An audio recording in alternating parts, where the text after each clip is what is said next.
हरे कृष्णा कृष्णा कृष्णा हरे हरे, हरे राम राम राम हरे हरे, राधे राधे, जय श्री कृष्णा।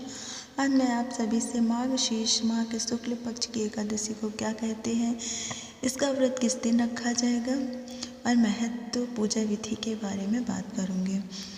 हर माह की 11वीं तिथि को एकादशी कहा जाता है और हिंदू धर्म में एकादशी के दिन का विशेष महत्व है।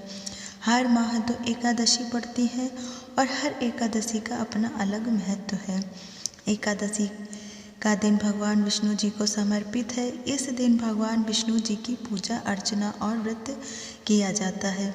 कहते हैं कि इस दिन व्रत आदि रखने से पापों की मुक्ति होती है और सभी मनोकामनाएं भी पूर्ण होती हैं। साथ ही मृत्यु के बाद सद्गति की प्राप्ति होती है। मार्गशीर्ष माह के शुक्ल पक्ष की एकादशी को मोक्षदा एकादशी कहा जाता है। मोक्षदा का अर्थ होता है मोक्ष को प्रदान करना।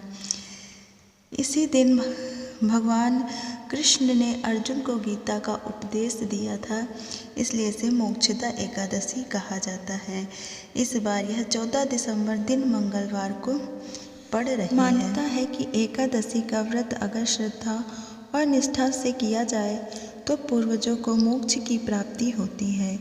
एकादशी का व्रत दशमी के सूर्यास्त के बाद से शुरू होकर द्वादशी के दिन हरिवासर के बाद समाप्त होता है।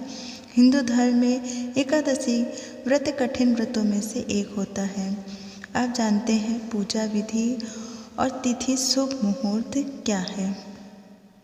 ज्योतिष के अनुसार मोक्षदा एकादशी तिथि 13 दिसंबर सोमवार की रात 9:32 से शुरू हो रही है और अगले दिन 14 दिसंबर को रात 11:35 तक रहेगी।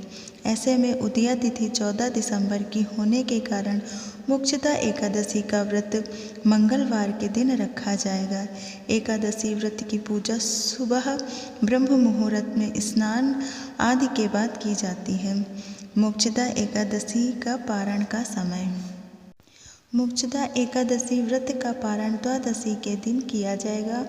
व्रत का पारण 15 दिसंबर को सुबह 7:05 से सुबह 9:09 के बीच रहेगा। मोक्षदा एकादशी पूजा विधि।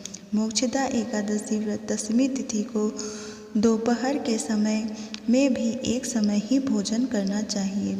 दशमी तिथि के दिन रात में भोजन नहीं करना चाहिए।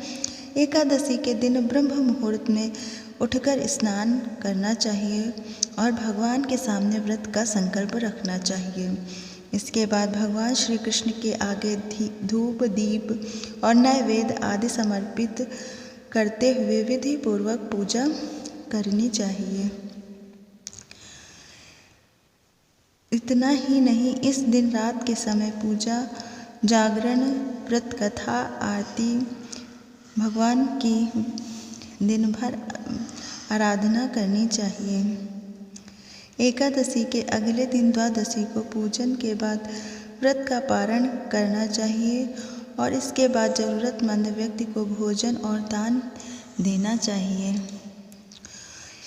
दशमी के दिन प्याज लहसुन से बना भोजन नहीं ग्रहण करना चाहिए और ना ही मांस, मदिरा या शराब का सेवन करना चाहिए और पति पत्नी को ब्रह्मचर्य का पालन करना चाहिए।